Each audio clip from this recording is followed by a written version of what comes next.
Le cri, d'où plus loin, de l'autre côté de l'allée, derrière, contre le mur, là-bas, le tour, oui, le tour. Tous déjà avaient arrêté leurs mains, leur regard comme celui de tous qui ne portaient plus que sur ce même point, déjà savaient, voyaient, pas même d'interrogation, un cri encore plus long, feulant, un cri ne trompe pas, malgré l'ivresse ici des bruits de tout, leur cri feulant comme il traversait un détour qu'il avait à faire par l'allée transverse. Mais par-dessus les établis, à pas même 10 mètres, il voyait le type couché presque sur le tour, une blouse bleue, les cheveux noirs. Il voyait le type couché presque sur le mandrin, aucun cri plus, déjà autour un groupe. Les gars l'avaient rejoint, le touchaient, le courant, il pensa, le courant, arrêter la machine, mais ça y était. Il savait puisque rien ne tournait plus, cette impression de silence soudain. Le rauque vol des compresseurs coupés, le décroît brusque des moteurs, les lumières là-haut éteintes. Au lieu du jaune, maintenant, c'est quelques veilleuses très pâles dans le jour.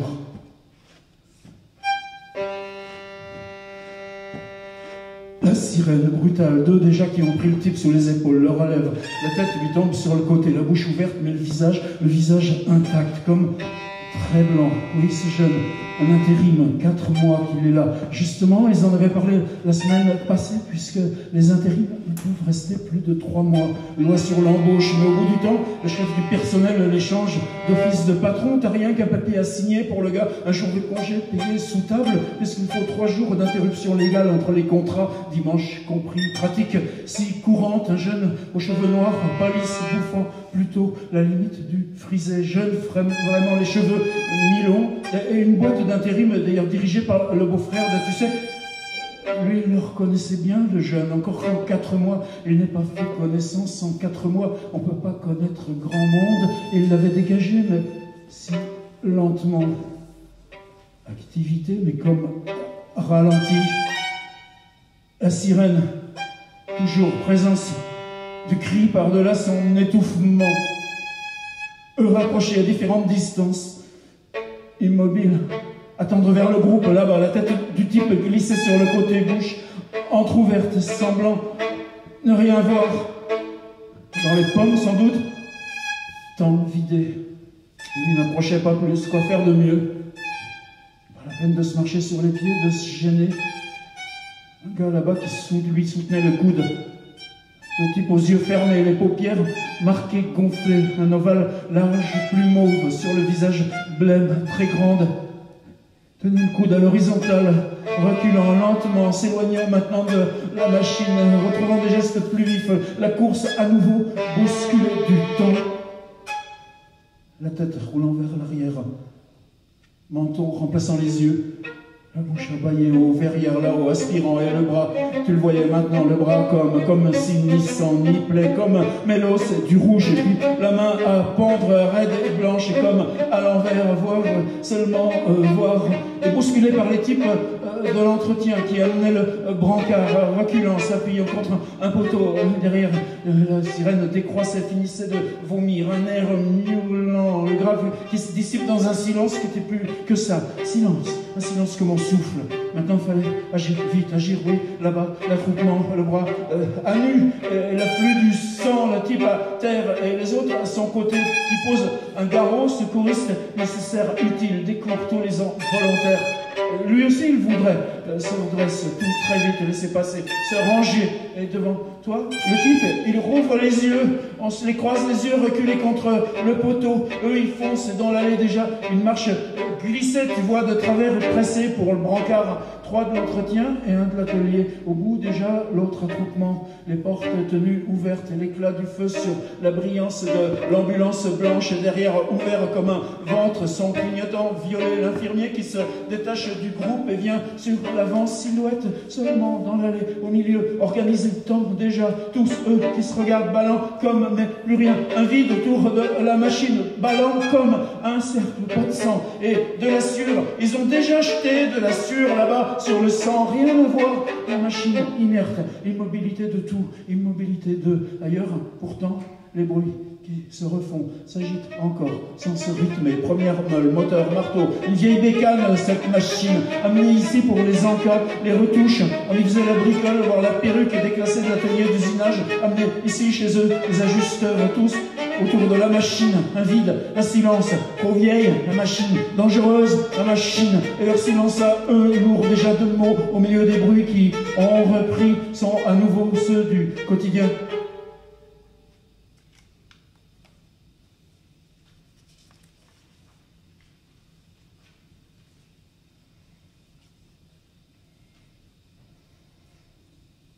Au même titre, les photos scotchées sur les établis, les machines n'importe où ailleurs, dans les vestiaires comme dans les bureaux des chefs, voire officialisées sur les calendriers des fournisseurs, il en paraissait même en relief de l'art véritable, aurait pu s'interpréter comme affirmation de la possibilité quand même de chair lascive, la leur, de palmier, un rêve, un dehors de soleil, malgré ce qu'ici on faisait d'eux, les hommes. Il fallait bien ces femmes offertes à toute vue les expliquer, puisque réalité inarrachable, et que les camarades même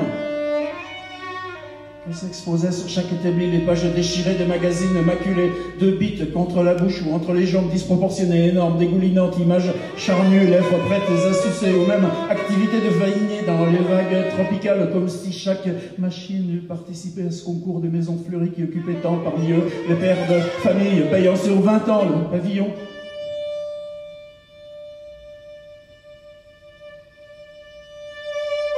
Au même titre, donc, le jeu circulant de machine à machine, de l'établi au vestiaire, ces dialogues à voix de châtrée, à grande folle, se parler de travestis, les masques à tout moment pris, un ridicule cri de coq, oh, ne me touche pas, pas ici devant tout le monde, pour un geste le moindre, une main posée sur l'épaule aurait pu s'interpréter encore comme affirmation du corps, l'impossibilité qu'ils entaisent complètement la voix dans cet enfermement ici de l'homme, d'autres hommes sous le ressasser du pointage à vie. Se parler travesti avait son poids, n'était pas le futile d'une parole évaporée ici où l'on venait pour se louer, emmuré de l'interdit, posé sur le toucher sauf la main. Leurs mains serrées au matin, leurs mains rêches plutôt que calleuses ou sèches, raidées par l'outil, le contact froid répété de l'acier ou boursouflé du durcissement ancien, écorchures accumulées, mains qui n'avaient le droit de toucher que parce qu'enveloppées comme d'un gant de ce cuir impersonnel du travail, main sans moiteur qui ne pouvait joindre qu'une autre main pareille. Encore le serment était-il soumis à un code précis? On n'est pas détente à se tenir ainsi la main comme en Orient ils font, où les femmes, et chacun sait bien ce qu'aurait signifié en se serrant la main, une caresse discrète du doigt. Viens chérie, on n'est pas de cela, la main, si elle pouvait toucher, c'est qu'elle était déjà autonome de s'être laissée modeler par le travail, à preuve de voir si fréquemment, enfin palper, plutôt que voir en creux dans le serrement une phalange amputée, ou derrière les guichets de magasins, ou là-haut sur les combles, les bancales, à boquillonner les gars relégués parce que c'est 2 ou 3 doigts qu'avait fauché la presse. On disait quand même bonjour, on saisissait dans sa main le moignon de l'autre, et serré n'était pas le mot, puisque le serment n'est que le glissement l'un sur l'autre des doigts. N'en tenir que 2, c'était petit, raide, on était gênés, tu osais pas compter combien il en manque, faire comme si rien n'était, mais sans non plus en avoir l'air, à la main seule avec le visage dévêtu, engoncés tous dans la panoplie du bleu, raide propre au lundi, avec l'odeur encore de lessive ou du javel, les flasques humides, la sueur en fin de semaine, ou bien au vestiaire en se lavant les mains, puisque quoi d'autre qu'on y fasse au vestiaire, changer d'habit, pantalon, chaussures, se mouiller le visage, puis devant la grande glace, ces cahiers jaunis du lavabo, plus discrètement pliant les genoux face au petit miroir dans la porte du casier. Parfois, c'était juste un rétro de bagnole que tu avais mis là, à se peigner d'abord à très long, puis par petits coups, en faisant bouffer de la main libre, enfin installé la veste, le blouson, soulevant les pans d'un coup sec et les laissant retomber dans un haussement asymétrique un peu des épaules pour l'aplomb. Ce n'était que de se laver les mains dont on parlait, qui reprenait, condensait l'entier de cette transition élaborée du travail à la vie d'homme, se lavant les mains. Ce contraste, les bras très blancs, une peau amollie, les veines en fil de fer saillant, finissant dans la boule plus noueuse des mains, elle brunit avec des traînées de savon en pâte à armes à se frotter l'une l'autre pour se décrasser sous l'eau en maillot où les manches retroussées. Il n'y avait pas, non, à interpréter ça, ce déluge autour de l'obscène. On oublierait quelque chose. Il fallait même se garder de le décrire, puisque rassembler ainsi ce qui n'était après tout qu'un détail, ce qui ne comptait pas, un décor, ainsi l'isoler, le grossir, distordait forcément.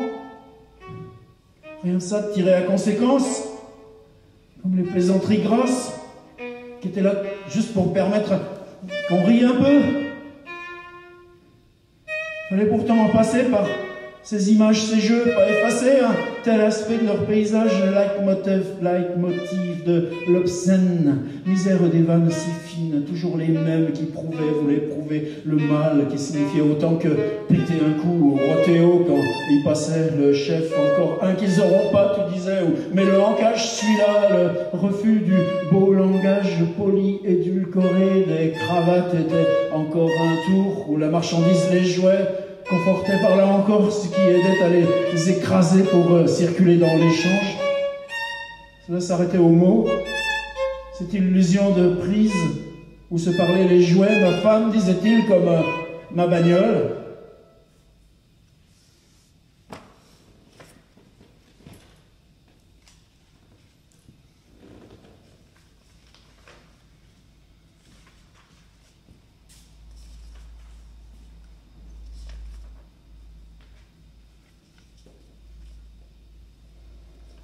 Mouloud ne dit toujours rien.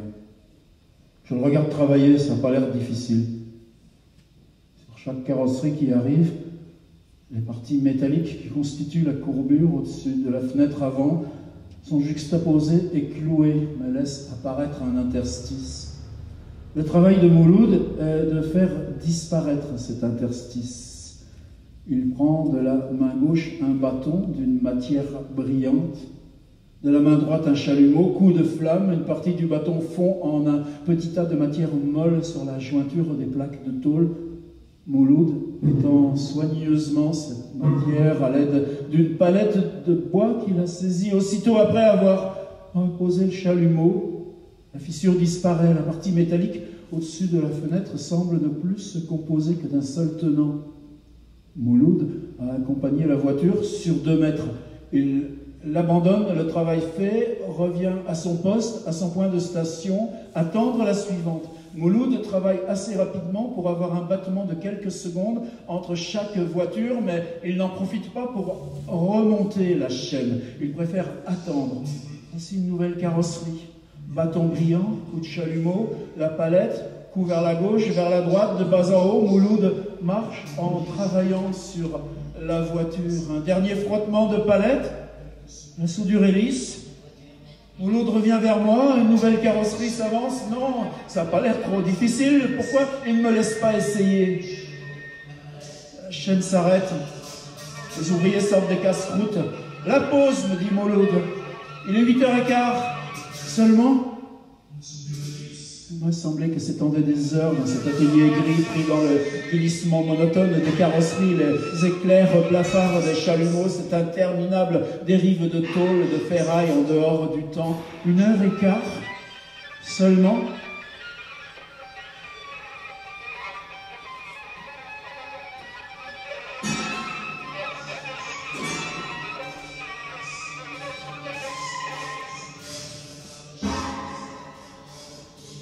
Escalier, couloir encombré de containers, terrifiant vacarme et presse, allée où foncent les caristes, escalier, détour, bouffée de froid, bouffée de chaleur, Fenwick, Salle encombrée, escalier,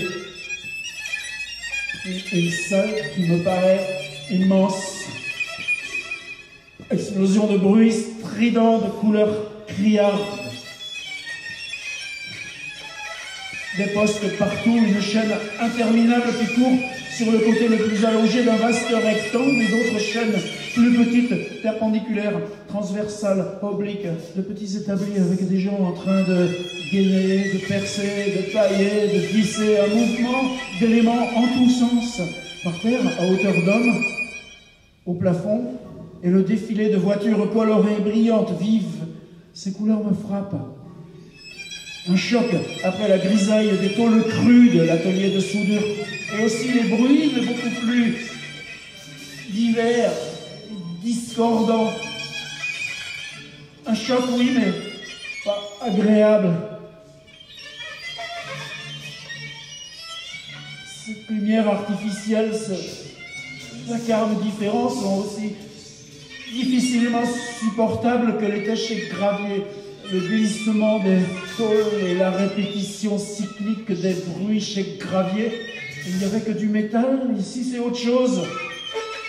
C'est un atelier de finition où les voitures arrivent peintes, rutilantes, où on les habille, on recouvre l'intérieur, on monte les sièges, les phares, les chromes, on pose le bloc moteur sur le châssis, on met les vitres, on monte les roues, tout ça, je le saisis au passage, pas le temps de contempler, c'est le pas de course derrière la blouse blanc sale de Gravier. Nous entrons dans un bureau. Grande cage vitrée, centrale.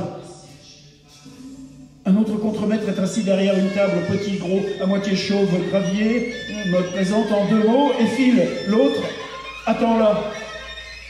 Et il se replonge dans ses papiers. Il tutoie tous leurs ouvriers. Pourquoi? Pourquoi ce ton cassant? C'est l'autorité qui veut ça. C'est le système. C'est un petit bout du système Citroën. Comme de vous ignorer en passant. Comme les ordres secs. Comme de dire à quelqu'un d'autre en votre présence, mettez-le donc à ce poste. 1000 façons de vous répéter à chaque instant de la journée que vous n'êtes rien moins qu'un accessoire de voiture, moins qu'un crochet de chaîne. Parce que tout ça, là, on y fait attention. Rien.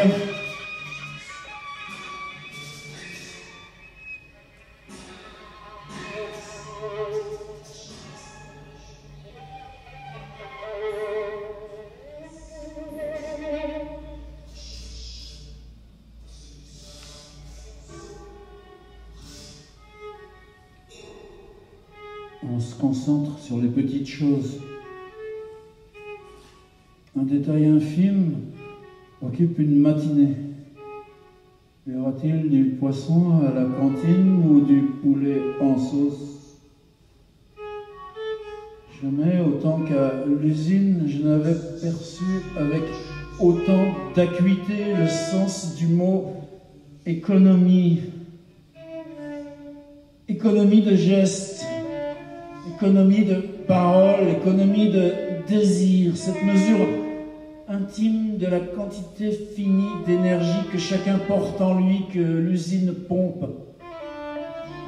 Il faut maintenant compter si on veut en retenir une fraction minuscule, ne pas être complètement évidé. Tiens, à la pause de 3 heures, j'irai donner un journal à Sadoc et discuter de ce qui se passe chez Gravier. Puis non. Aujourd'hui, je suis trop fatigué. L'escalier à descendre, un autre à monter, le séjour, le retour en se pressant. Un autre jour. Ou à la sortie. Cet après-midi, je ne me sens pas capable de dilapider mes 10 minutes de pause. D'autres, assis autour de moi, le regard vide. Font-ils le même calcul? Aller au bout de l'atelier, parler à un tel et lui emprunter une cigarette, aller chercher une limonade au distributeur automatique du 2e étage où on soupèse l'économie. Citroën mesure à la seconde près les gestes qu'il nous extorque. Nous mesurons au mouvement près notre fatigue. Comment aurais-je pu imaginer qu'on pût me voler une minute, que ce vol me blesserait aussi douloureusement que la plus sordide des escroqueries lorsque la chaîne repart brutale, perfide. Après 9 minutes de pause seulement, les hurlements jaillissent de tous les coins de l'atelier. Eh oh! C'est pas l'heure! Encore une minute! Salaud! Des cris, des caoutchoucs qui volent en tous sens, des contremaîtres interrompus, des conversations interrompues, des groupes qui s'égaillent en hâte. Mais la minute est volée. Tout le monde reprend. Personne ne veut couler. Se trouver décalé, empoisonné pendant une demi-heure, remonter, retrouver sa place normale. Pourtant, elle nous manque cette minute. Elle nous fait mal cette minute. Mal aux mots interrompus, mal au sandwich inachevé, mal à la question restée sans réponse. Une minute. On nous a volé une minute. Et celle-là précisément qui nous aurait reposé, elle est perdue, perdue à jamais, parfois quand même leur mauvais coup ne marche pas. Trop de fatigue, trop d'humiliation, cette minute-là, ils ne l'auront pas, nous ne la laisserons pas voler. Au lieu de retomber, le vacarme de la colère s'enfle, tout l'atelier bourdonne, ça hurle de plus en plus. 3 ou 4 audacieux, 3 ou 4 audacieux, pas la liaison dans le texte, là, finissent par courir au début de la chaîne, coupent le courant, font arrêter à nouveau, les chefs accourent, s'agitent pour la forme, brandissent leur montre. Le temps de la discussion, la minute contestée s'est écoulée en douce. Cette fois, c'est nous qui l'avons eu.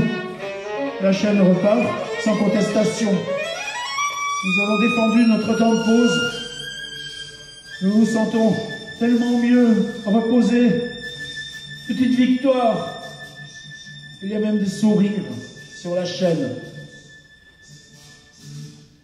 Pas rien, mon cher.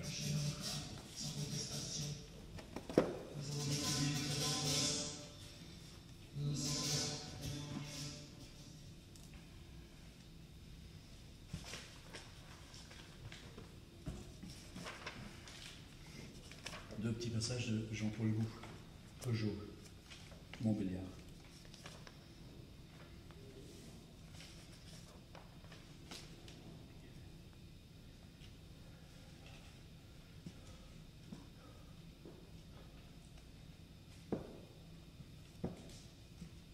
Aux forges, il y avait une autre ambiance. Je pense à l'ambiance, à l'amitié qui existait à l'extérieur de l'usine également. Les gens se côtoyaient beaucoup plus souvent. Ils avaient une tension nerveuse beaucoup moins forte que maintenant. Et puis c'était pas le même système de travail qu'actuellement. Aux forges, on travaillait une demi-heure pénible. Ensuite, on avait quand même une demi-heure de repos. On n'aurait pas pu tenir une heure de temps, surtout en été, lorsqu'il faisait extrêmement chaud, puisque la tôle était chauffée comme la Z, c'est-à-dire la tôle la plus fine qu'on faisait, du 5 centième. On ne pouvait pas tenir une heure. On avait des chemises bleues, je me rappelle. On voyait les dessins qui se formaient dans le dos du fait de la transpiration. Ça faisait de très beaux dessins. On avait la figure extrêmement brûlée. Le lamineur, par exemple, qui tenait le tablier de la main gauche, parce que un avait un tablier pour vider le produit dans le cylindre, le lamineur avait le côté gauche brûlé à vif, rouge vif. Les postes les plus durs aux forges, c'était au parc à bidons. Les bidons, je ne sais pas pourquoi, c'est comme ça qu'on appelait les largets. Quand les largets sortaient des trains à cannelure, qu'ils étaient cisaillés, refroidis, à l'aide d'un transrouleur, ça arrivait à l'extérieur du bâtiment, ça faisait des montagnes. Il y avait 2 hommes, 2 ouvriers qui faisaient là le boulot le plus dur que j'ai jamais vu de ma vie. Les largets étaient entassés sur des montagnes par n'importe quel temps à ciel ouvert. Je n'en ai connu que 2, mais de temps en temps, ils étaient remplacés. Même nous, on y a été. C'est pour ça que je peux dire que c'est le boulot le plus dur que j'ai vu. Ces gars, c'était G et B. Mon beau-frère, d'ailleurs, qui est en retraite maintenant, G, lui, est mort.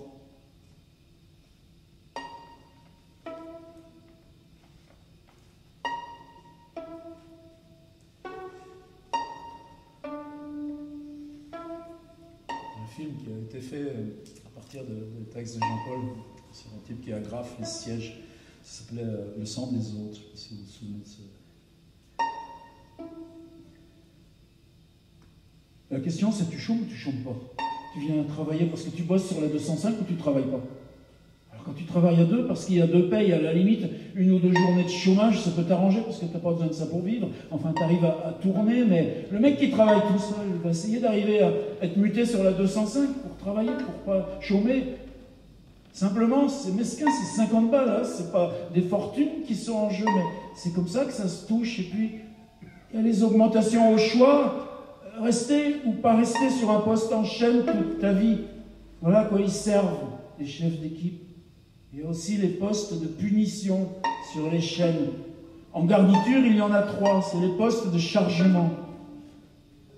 Celui qui est obligé de charger les carcasses, les mousses, sur les balancelles. Celui qui doit les décharger est celui qui contrôle l'ensemble, qui comptabilise l'ensemble. C'est des mecs qui ont un poste où ils ne peuvent pas bouger du tout.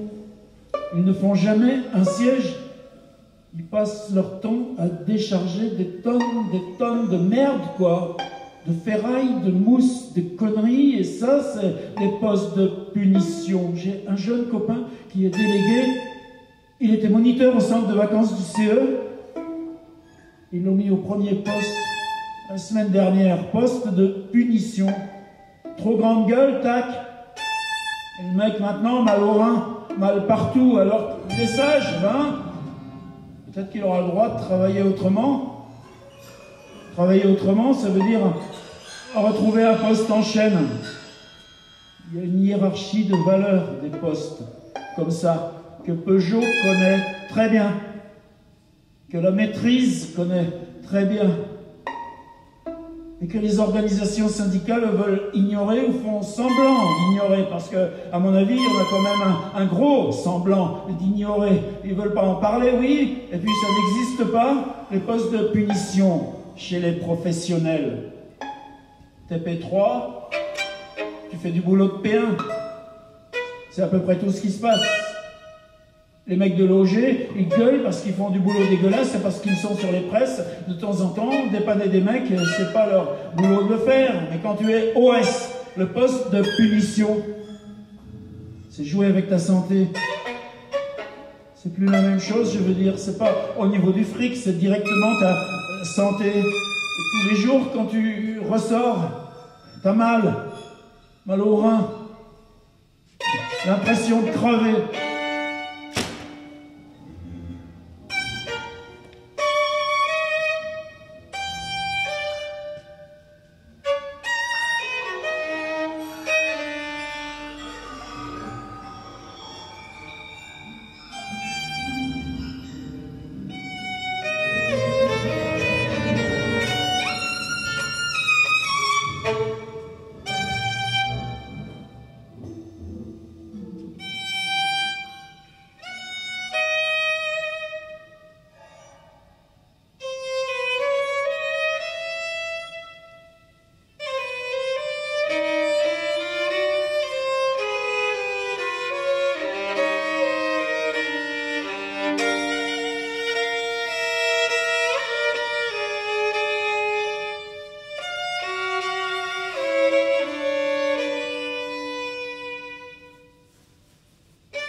On est dans une usine qui fabrique des phares.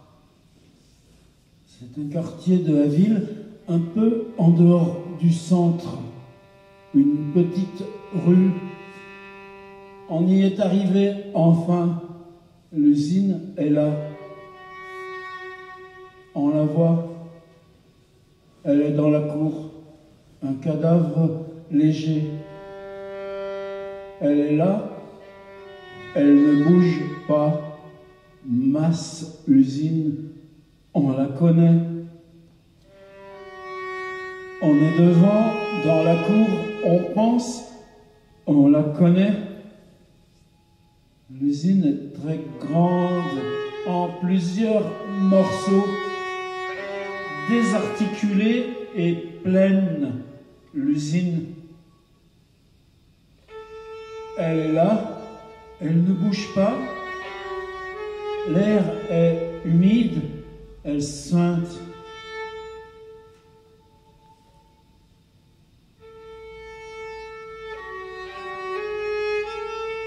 Du métro à l'usine s'étend un espace mou et noir. On est dedans, on marche, on tourne dans l'espace mou. On passe devant la jeune femme. Elle est assise sur une chaise devant la porte. La jeune femme est assise, elle parle à ses chiens.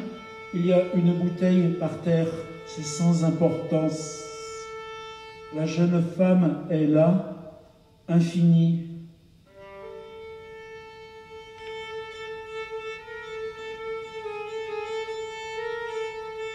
La rue est ouverte sous le ciel de l'usine. Rue douce et ouverte, les pavés tous les mêmes. Les grilles de l'entrée sont très hautes, superbes. Carcasse légère, désarticulée et pleine. Étant là, dans la cour, elle est là, l'usine. Pièces, morceaux et vie, l'usine. Et briques et tuiles, et entre et sort.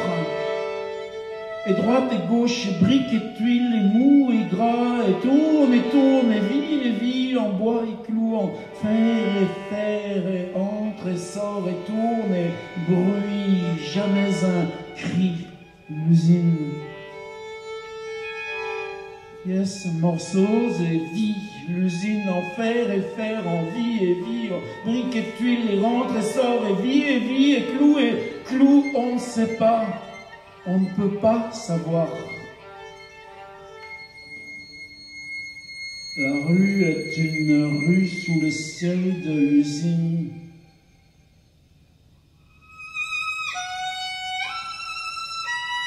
On entre dans la cour. On voit les caisses. Les planches sont là, étendues. Nappe de plastique bleu au fond. On entre dans la cour. Dans un coin, les escaliers sont en fer fragile. Là-haut, la chaîne est suspendue. On monte, les escaliers sont fragiles. Le fer, quelle matière! Le pied est sur la marche, plein ciel.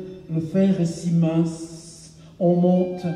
Celle devant a une gabardine. On monte. Les sexes sont séparés. Les hommes restent en bas. En face, il y a l'atelier des presses. On n'y va jamais. La chaîne est là-haut, suspendue. On regarde celle qui est devant. Elle a la taille ronde. On l'aime tellement. On monte par l'escalier en fer. La rue est en dessous. L'escalier est fragile. On s'arrête un peu aux plateformes, on voit les piliers. Les plateformes sont en bois, on monte, il y a des piliers à chaque étage. Là-haut, la chaîne suspendue. On regarde celle qui est devant, on connaît sa gabardine, on connaît cette toile. On est dans l'atelier où il y a la chaîne. On est assise. La chaîne va commencer. Air palpable, mémoire blanche. On est là, on est assise, tabouret, carton. Le plafond est très haut. Il y a des piliers. L'atelier flotte un peu. Air épais, plafond haut. La chaîne roule plate au milieu des cartons. Les cartons sont faciles, ils se font avec les mains. On a les mains ailleurs, on pense. La pensée est collante. Autour, l'atelier. Dans l'air épais, sous le plafond haut, on fait des cartons, on pense. La pensée ne sort pas, elle reste à l'intérieur. Rien ne se défait, on pense. Plafond haut, pilier. On est dans l'air épais. Les mains sont ailleurs. On pense une pensée collante. On regarde, on pense que la chaîne, on regarde. Les yeux sont ouverts autour des yeux. L'espace est silencieux. Trop de bruit partout. Ouvert dans la matière silencieuse et bruyante de l'espace, les yeux voient. Le silence des caisses est terrible. Dans le corps, tout ce bruit. Les yeux sont là, ils ne s'arrêtent jamais de voir. Air épais et mou. Les mains sont au carton, la pensée coule à l'intérieur. Le carton est facile, il se plie facilement, rien ne se détache, on fait. Le corps est dans l'espace, dans le corps la longue pensée et sans cesse les petits bruits, les choses sont prises, épaisseur de l'air, au-dessus, la voûte très haute. L'air est rouge. C'est l'atelier. Dehors, il peut pleuvoir. La contre-dame marche le long de la chaîne. Elle montre sa jupe large et ses dents en or. Mur, rond, rebondi. L'atelier est là, entier.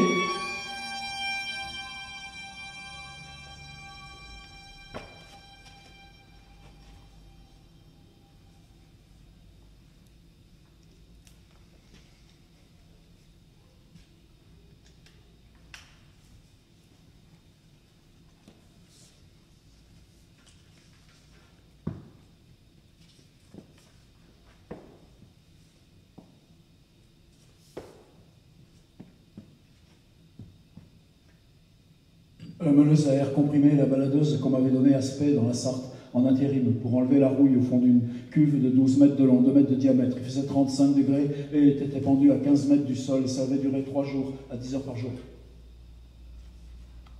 Les batteries de Tours, Revolver, SKF, Fontenelle, on arrêtait les arrivées d'huile sous pression pour changer toutes les 3 heures les oupillages de coupe.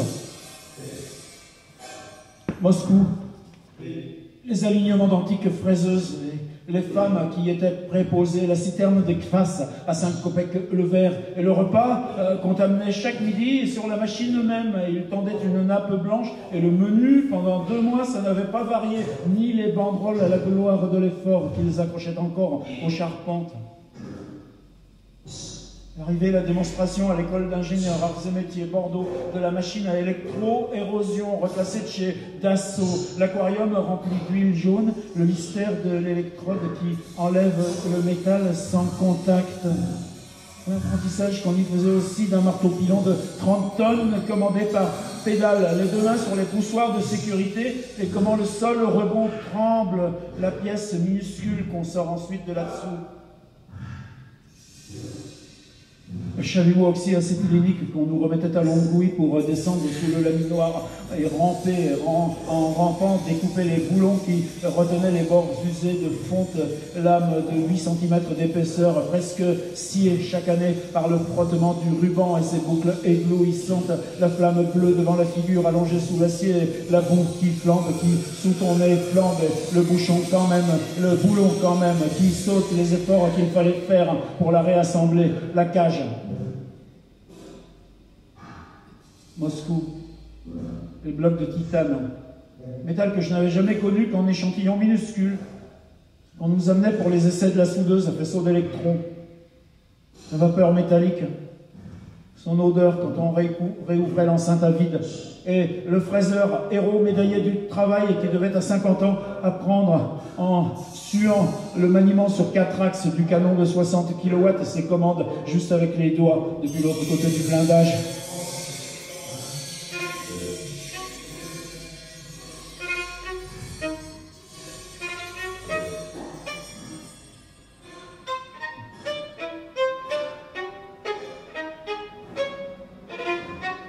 Le marteau-piqueur qu'on avait aspect pour défoncer le réfractaire à l'intérieur de la chaudière, on respirait par un tuyau de caoutchouc de 6 mètres, un bout dans la bouche et puis l'autre extrémité dehors.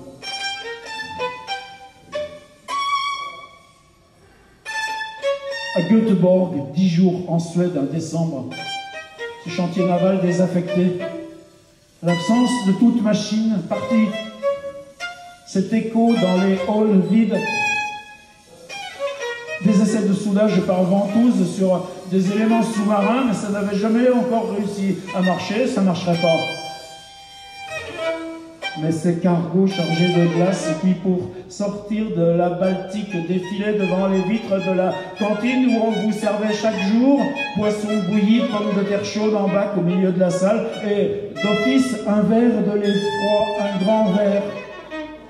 Et ces bateaux sans équipage visible, avec leurs grands noms cyrilliques et les stalactites, on aurait pu les toucher, croyait-on. Puis tu les retraversais, les grands halls vides où la résonance vous poussait à chanter, même parfois sauter, tandis que les énormes grues girafes étincelaient sous le provisoire soleil de midi.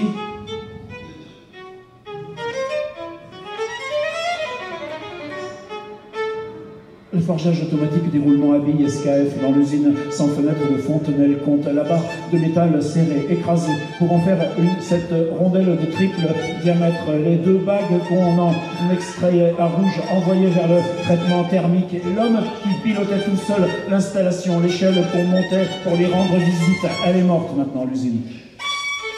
À la Thomson d'Angers, les 2000 qu'on était pour le montage des 16 sous-marques de téléviseurs, le mouvement compliqué des crochets au-dessus des chaînes et le balai des chariots sur rail. Et tout au bout, celui qui, d'un marteau de caoutchouc, frappait sur les 3 faces des postes neufs terminés et allumés pour détecter une éventuelle panne. L'évêque l'appelait les filles, 3500 coups de marteau sur la même image de la même mire géométrique et recommencer le lendemain. Elle est morte, l'usine.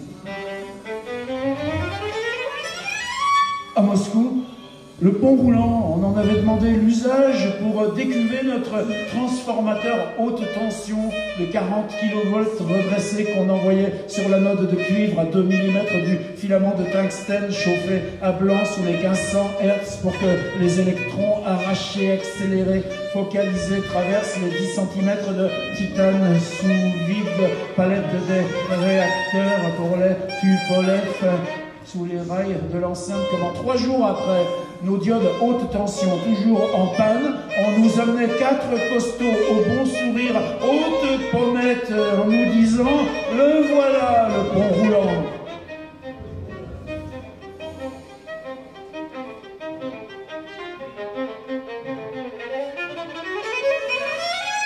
Les tours automatiques à commande par cam, les heures qu'on passait pour apprendre à en calculer le contour. Le mystère qui est resté pour moi le double calage d'une tailleuse d'engrenage. Sans parler des pignons coniques, les colères du père d'artère qui faisait le prof, mais pas toujours frais l'après-midi. Et l'apparition des premières calculatrices Hewlett Packard qui remplaceraient tout ça un bon coup. Nous, on les commandait par Fortran avec des cartes perforées. T'imaginais pas qu'un jour, ça aurait à voir avec la littérature pour coordonner le terrible mouvement de descente en spirale dans l'acier qu'une fraiseuse 4 axes a rainuré et pour une erreur sur le clavier de plastique, l'éclatement sans recours de l'acier à carbure de tungstène.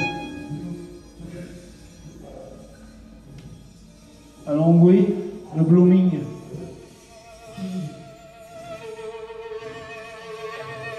Cette boulangerie, c'est des pains de fonte qu'on pétrissait. Gros chacun comme un camion, les pains de fonte. Le peu que c'est un homme là-dedans. Le nuage rouge au-dessus des cubilots, le bruit de ventilation soufflée à l'affinage dans le Besmer quand on n'entend plus rien, mais la liste des morts de l'année affichée au portail de l'usine et les jours en arrivant qu'on trouvait des noms rajoutés.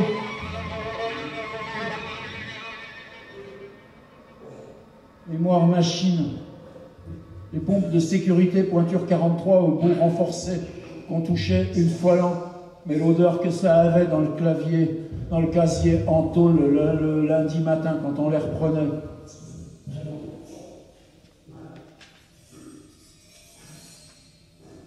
À la Thompson d'Angers, ces tabourets tous les 3 mètres des chaînes où les 2 pieds et les 2 mains avaient à travailler ensemble pour l'insertion et l'étamage des composants sur les circuits imprimés et l'allée dite le métro qui traversait transversalement l'usine au sous-sol, sous les vestiaires, l'infirmerie pour quand les filles elles craquaient, les distributeurs de sandwich et café, mais pas le droit de causer, le monde hostile et compact que demeuraient les chaînes pour nous du bureau d'études. On mangeait nous au 2e service, pas avec les filles les pièces de moulage plastique qu'on devait combiner entre le bureau des stylistes et celui des électriciens. Pour le design, il avait embauché lui un grand anglais maigre importé de peu pour renouveler, disait-il, la façade des téléviseurs. Un qui pissait sans se la tenir et laissait la porte ouverte pour continuer à donner ses ordres à voix haute.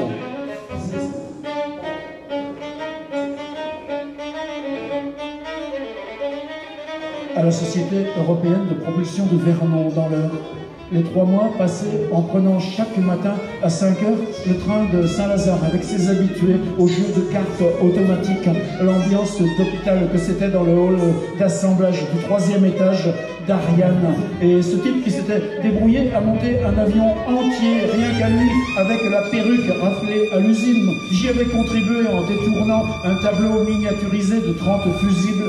L'installation, cette fois minuscule, nous, ce qu'on devait faire, c'est le clapet haute pression du moteur 2e étage qu'un pinceau d'électrons de quelques watts. Une fois, le fusée Ariane s'est planté, c'était notre clapet qui n'avait pas marché. Dans les Fiernon, à la cantine, on avait une fois mangé du sanglier et les Normands, après le repas qui jouait au domino. L'autre spécialité de l'usine, c'était fabrication parallèle d'alambic en inox spatial. C'est ça, la fusée Ariane.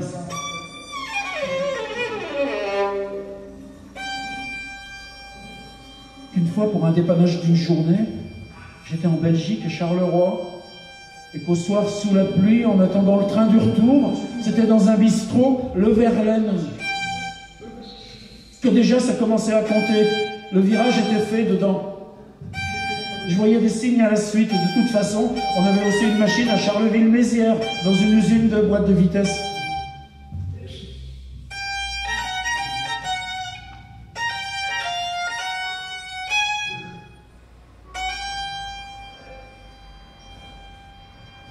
Et Ruffec, Charente, Fonderie, Cerseg, robinetterie industrielle, le tremblement dans les mains des châssis de sable lors du compactage, l'odeur grasse de cette poudre qu'on verse sur la demi-pièce qui fait modèle, les vannes de bronze avant ébarbage quand on les retire de la grille où se disloque le sable cuit, la beauté que c'est toujours le métal en fusion qu'on déverse comme est beau dans l'arrachement, dans l'huile des copeaux et jamais indifférent, le fonctionnement de n'importe quelle mécanique, la plus simple, elle est morte, l'usine.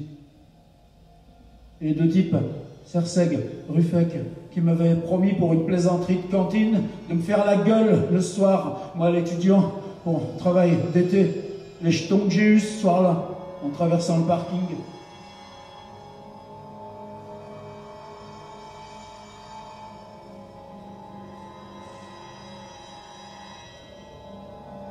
Fétichisme, 10 ans après, de nos outils à écrire.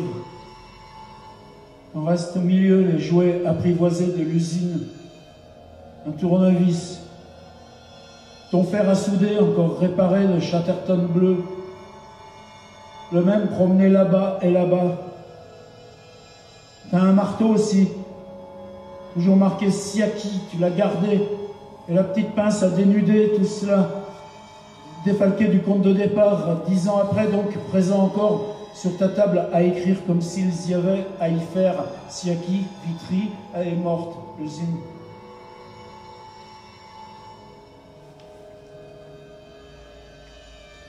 Accroupi un matin à 6 heures.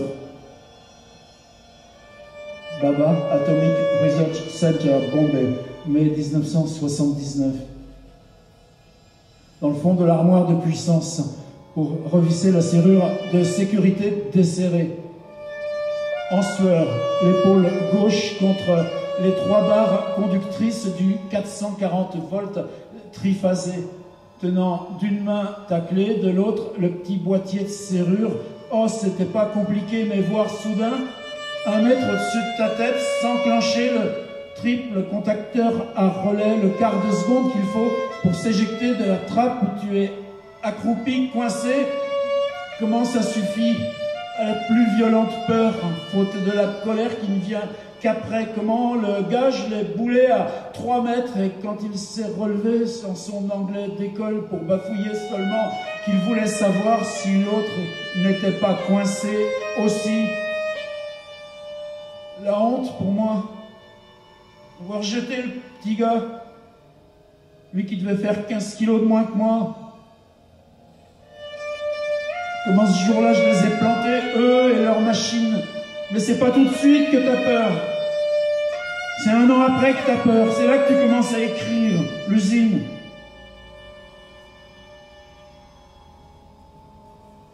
Et tout à moi, ensuite, en revenant le matin à 6 heures à l'usine, se dire qu'à 26 ans, t'es un mort qui marche et que rien du reste ne compte. La liberté que ça t'avait donné, ce truc-là. L'image, en début de siècle, d'une coutellerie à Guéret, dans la Creuse.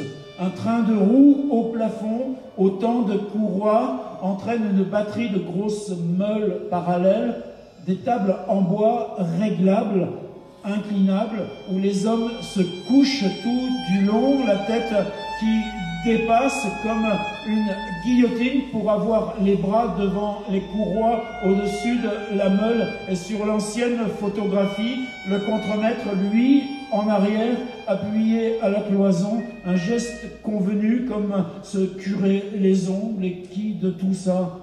Loi physique d'un homme sur d'autres hommes pour un inégal profit, n'a jamais varié d'un poil malgré leur col blanc, leurs mots de caricature.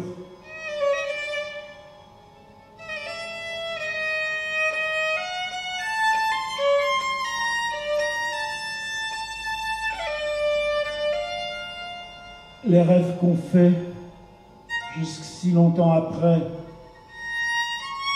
de revenir dans le hall avec les soudeuses, autant qu'on les assemble, bien avant qu'elles partent et qu'on les retrouve dans l'usine de bagnole à côté ou au bout du monde, la même usine. et que personne dans cette usine où tu entres à nouveau ne s'étonne de ta longue absence et que pourtant tu n'y comprends plus rien, ou bien que tu dois faire semblant, ou bien que personne ne s'aperçoive que tu es là, ou bien qu'on n'a plus ces outils, ou bien encore quoi? Ce temps immobile, rien n'a changé, t'es jamais parti. Du temps pour rien. Et que ces rêves reviennent toujours, toujours. Ces rêves qui font peur. L'usine.